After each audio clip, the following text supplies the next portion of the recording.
بسم الله الرحمن الرحيم. اشتهيتكم كلكم تدوقوا على قد ما طلع طيب. قيموا لي الطبخة لليوم صبايا. بتمنى منكم ما تنسوني من اللايك.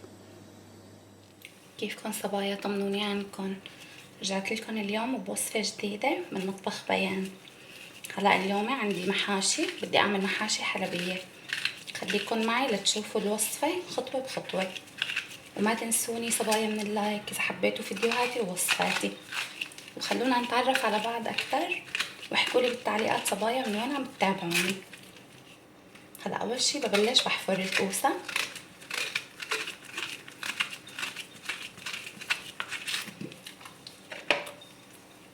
وهيك هلا صبايا خلصت كل الكمية، حفرتهم. بدي اغسلهم كتير منيح، وقبل ما اغسلهم بدي انقع الرز. هون عندي 8 كاسات رز، يعني تقريبا كيلو ونص. بدنا ننقعهم بمي سخنة.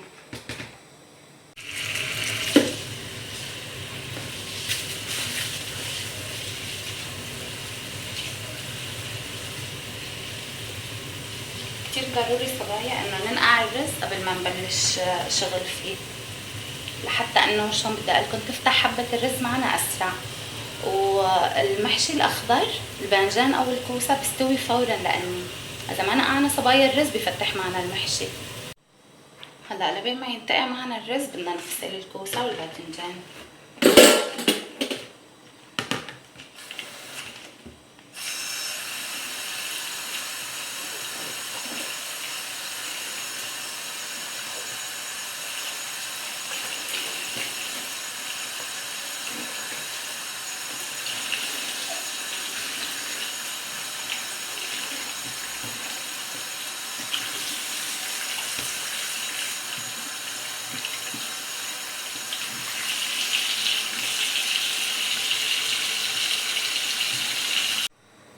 هلا صبايا من بعد ما غسلتهم، عندي هون اللحمة اللي بدي احطها تحت المحشي.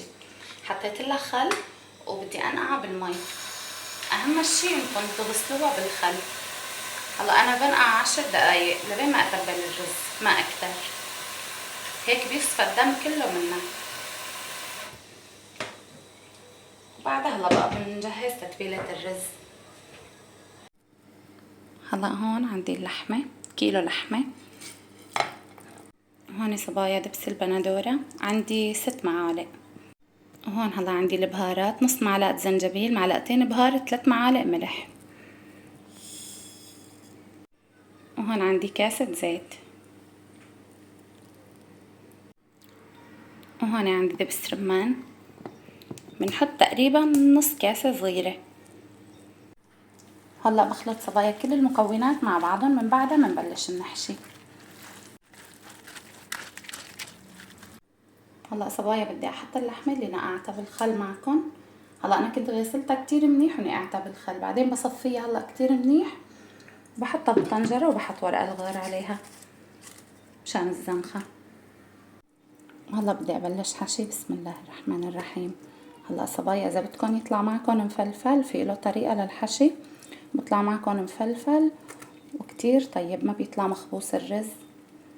تحشوه شايفين اصبعتكم مو اول عقدة التانية، يعني بس حشينا الكوساي بده يكون الرز واصل معنا للعقدة التانية. بهاي الطريقة بطلع معكم مفلفل.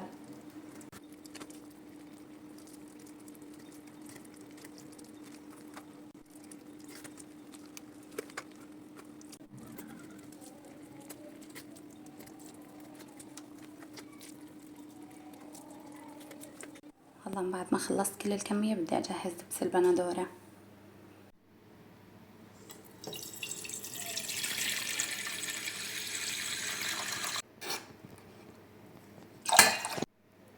هلا هون بدوب دبس البندورة كتير منيح بالمي، بعدين بنصبه فوق المحشي. هلا هون حطيت 3 معالق كبار.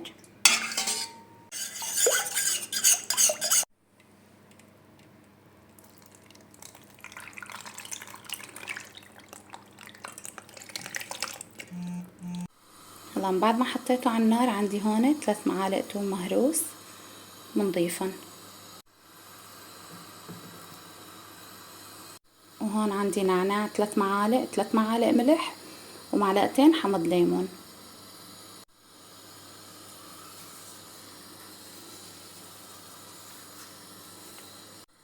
هلا هون عندي دبس رمان، بنحط نص كاسة صغيرة.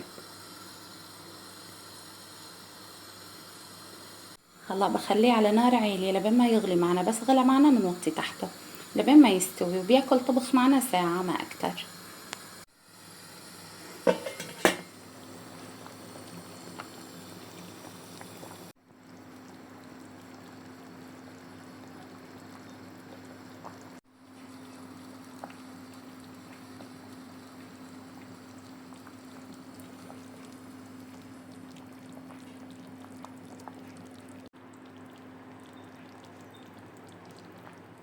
وهيك جهز المحاشي لليوم. تفضلوا صبايا. بتمنى منكم إذا حبيتوا وصفاتي ما تنسوني من اللايك. قيموا لي صبايا الشكل وأنا بقيم لكم الطعم. بسم الله الرحمن الرحيم.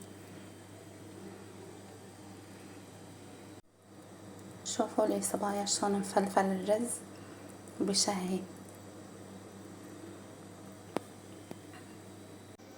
شوفوا صبايا اللحمة شلون مستوية.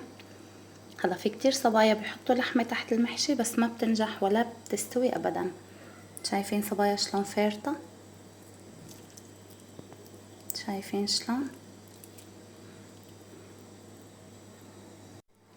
اشتهيتكم كلكم تدوقوا على قد ما طلع طيب. قيموا لي الطبخة لليوم صبايا. بتمنى منكم ما تنسوني من اللايك.